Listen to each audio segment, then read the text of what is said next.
কৃষিকাজ garden YouTube চ্যানেলে সবাইকে স্বাগত। আজকে আমরা ছাদ বাগান থেকে কিছু শাকসবজি তুলব এবং আমরা আমাদের ছাদ বাগানে কি কি শাকসবজি লাগিয়েছি তা আপনাদেরকে দেখাবো।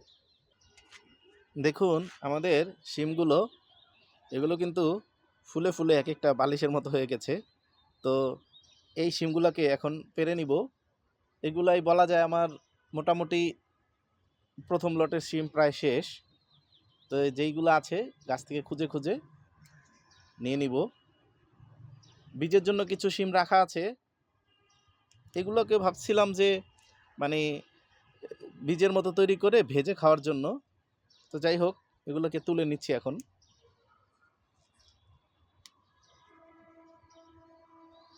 কারণ এগুলো তুলে নিলে আরও কিছু নতুন পাতা এবং সাথে নতুন ফুলও আসবে। ইতিমধ্যে আসছেও কিছু।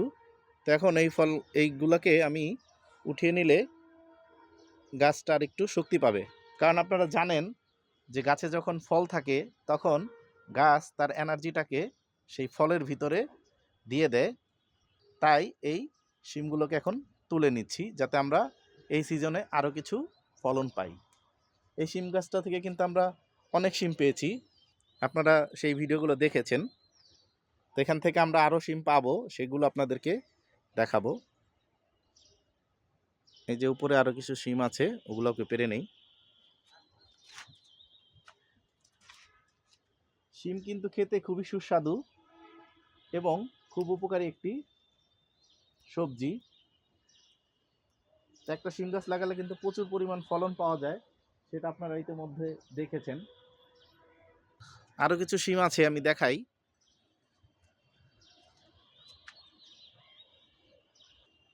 এই শিমগুলোকেও আজকে পেরে নিব।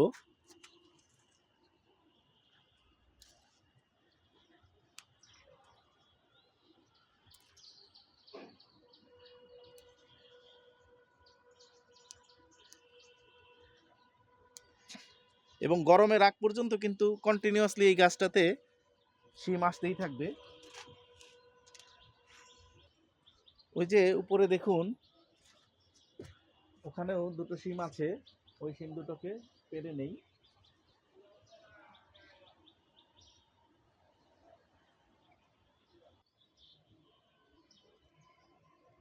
আসুন আমরা আমাদের পালং শাকগুলো দেখাই। আজকে এই ক্যারেট এবং আরও একটি গ্রো বেড থেকে আমরা কিছু পালং শাক তুলব। এই যে দেখুন, সপ্তাহখানেক আগে আমরা কিছু পালং শাক তুলেছি, আজকে আবার দেখুন শাকগুলো কত বড় বড় হয়ে গেছে। তো আসুন এখান থেকে আমরা পালং শাকগুলো উঠিয়ে নেই।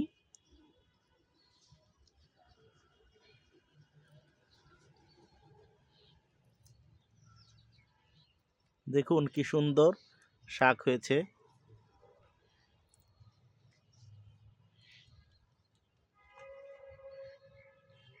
খুবই অল্প মাটিতে এই শাক চাষ করা যায়। প্রায় যে কোনো শাকই খুবই অল্প মাটিতে এবং একবার মাটির সাথে জৈব সার মিশিয়ে বপন করে দিলেই হয়, আর তেমন কোনো সার না দিলেও চলে। তবে যদি সবজি পচা তরল সার, সর্ষে খোল ভেজা পানি অর্থাৎ সর্ষে খোল পচা পানি বা সর্ষে খোল তরল সার, তাছাড়াও ভাতের মাড় এবং চাল ডাল ধোয়া পানি, এগুলোকে সার হিসাবে দেওয়া যেতে পারে। তাতে গাছের বাড়বাড়ন্ত আরও বেশি হবে এবং তাহলে দেখবেন একবার রোপণ করে অনেক শাক আপনি পাচ্ছেন। আর আমি এই যে যেই পদ্ধতিতে একটি একটি করে পাতা নেই, তাতে কি হয় যে একবার লাগিয়ে আমি এখান থেকে অনেক ফলন পেতে পারি। যেহেতু ছাদ বাগানে জায়গার খুবই স্বল্পতা, তাই আমরা এই গাছগুলোকে রেখে রেখে অনেকবার ফলন তার থেকে গ্রহণ করি। তাই বলছি, আপনারা যখন এভাবে ক্যারেটে বা গ্রো ব্যাগের মধ্যে বা গ্রো বেডের মধ্যে করবেন, তখন অবশ্যই এভাবে পাতা ছিঁড়ে ছিঁড়ে নেবেন, তাহলে বেশ কয়েকবার এখান থেকে ফলন পাবেন। এই যে একটি গাছ উঠে আসলো, তো এরকম হয়ই, এটা সমস্যা নাই। তো আমি এখান থেকে বড় বড় পাতাগুলো নিয়ে নিচ্ছি এবং দেখবেন আর 1 সপ্তাহের মধ্যেই আবার এই ছোট ছোট যে পাতাগুলো থেকে যাবে সেগুলো আবার বড় হয়ে যাবে।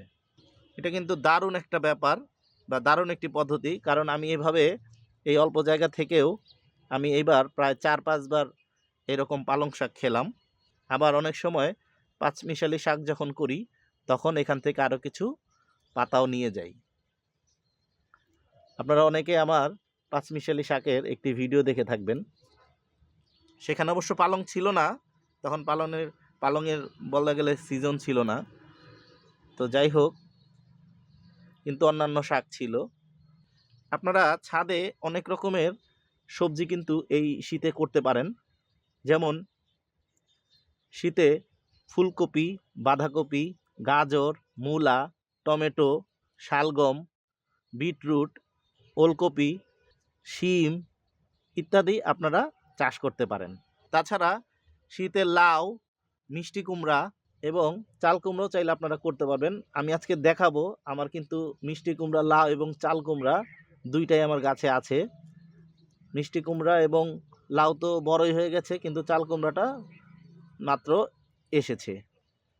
তাছাড়া শীতে কিন্তু আপনারা চাইলে বিভিন্ন রকমের শাক করতে পারেন, যেমন এই পালং শাক, মূলা শাক, লাল শাক, এই শাকগুলো করতে পারেন এবং সরিষা শাকও করতে পারেন। আমি কিন্তু এই বছর বেশ কয়েকবার সরিষা শাকও খেয়েছি আমার ছাদ বাগান থেকে।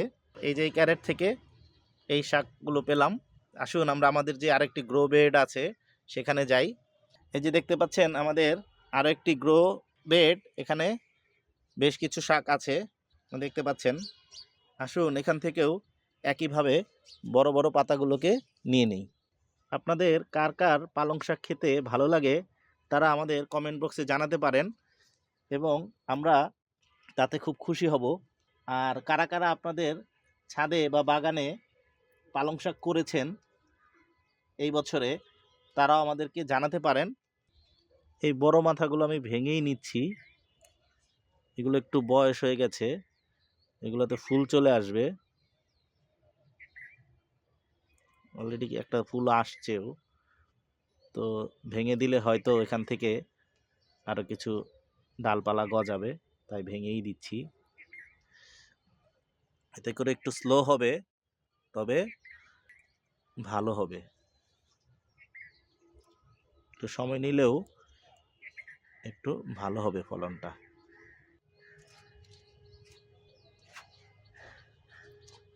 আসুন কিছু ধনিয়া পাতা সংগ্রহ করি।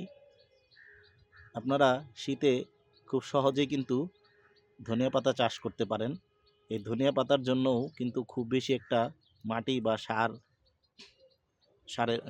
বা সারের প্রয়োজন হয় না। খুব সামান্য পরিমাণ মাটিতে খুব অল্প যত্নেই আপনারা ধনিয়া পাতা চাষ করতে পারেন।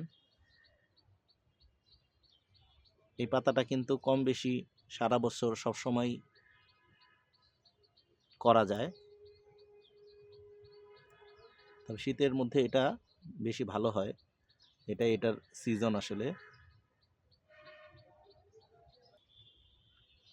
ধনিয়া পাতা কিন্তু পানিতেও চাষ করা যায়। আমি যদি এখন এই পদ্ধতিটা ব্যবহার করি নাই, তবে কোনো এক সময় করব এবং আপনাদের সাথে সেই ভিডিওটি শেয়ার করব। এই যে দেখুন এখানে কিন্তু আমাদের ঢেঁড়স গাছের সাথেও এই যে নিচে ধনিয়া পাতা দেওয়া আছে, এবং আমাদের কলা গাছের সাথে তো আপনারা ইতিমধ্যে অনেক দেখেছেন। এখান থেকে আমরা অনেক ধনিয়া পাতা হারভেস্ট করেছি। যে দেখুন এখানেও প্রচুর ধনিয়া হয়ে আছে। এছাড়া আসুন ক্যারেটটা দেখাই।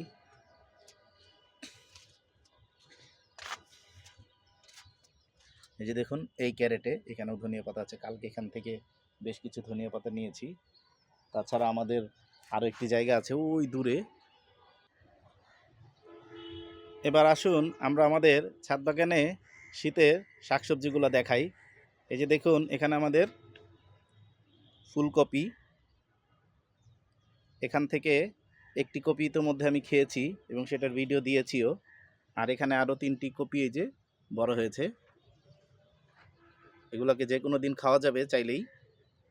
তো আর একটু বড় করছি। আর ফুলকপি কিন্তু আমার আরও আছে, আসুন দেখাই। এই যে দেখুন, এখানেও এটি আরেকটি ফুলকপি। এই চারাগুলো আমি নিজে বীজ থেকে তৈরি করেছি এবং এটি বস্তার মধ্যে দিয়েছি। এই যে দেখুন, আমার এখানেও কিন্তু এই যে দুটো ফুলকপি এবং এই যে আরও একটি খুবই ছোট্ট ফুলকপি, যে দেখুন সবে মাত্র আসতে শুরু করেছে।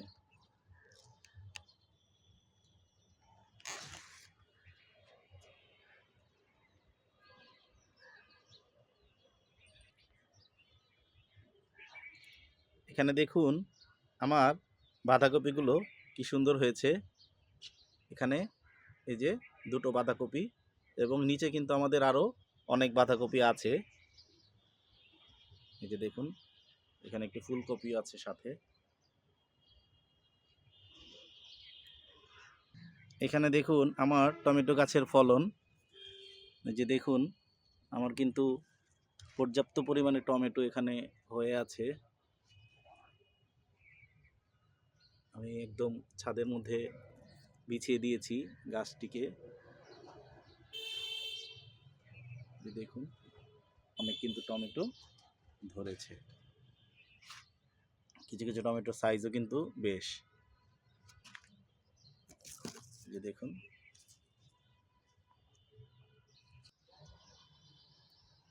দেখুন এখানে দিয়েছি গাজর। আমার গাজরটা একটু লেটে দিয়েছি। এই যে দেখুন, তারপরেও গাজর কিন্তু বেশ বেড়ে উঠেছে।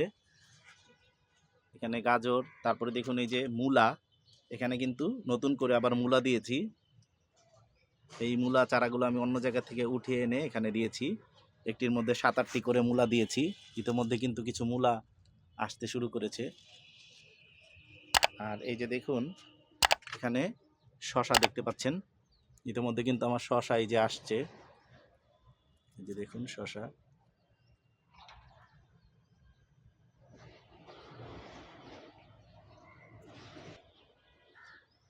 এখানে দেখুন আমার মিষ্টি কুমড়া গাছটি, যেখানে মিষ্টি কুমড়া ফুল ফুটে আছে এবং একটি কিন্তু মিষ্টি কুমড়াও ধরেছে।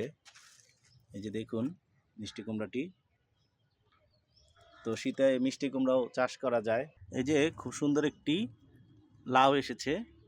যে দেখুন লাউটি কিন্তু ইতিমধ্যে বেশ বড় হয়ে গেছে। এটা দেখানো যায় না আসলে, জায়গাটাই একটু অন্যরকম। তো এই যে দেখুন লাউটি কিন্তু বেশ বড় হয়ে গেছে।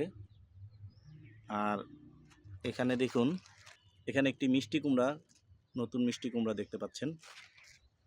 যেখানটায় দেখুন একটি চাল কুমড়া আসছে। দেখুন চাল কুমড়াটি। লাইক, শেয়ার, কমেন্টস এবং সাবস্ক্রাইব করে কৃষিকাজ গার্ডেন ইউটিউব চ্যানেলের সাথেই থাকুন।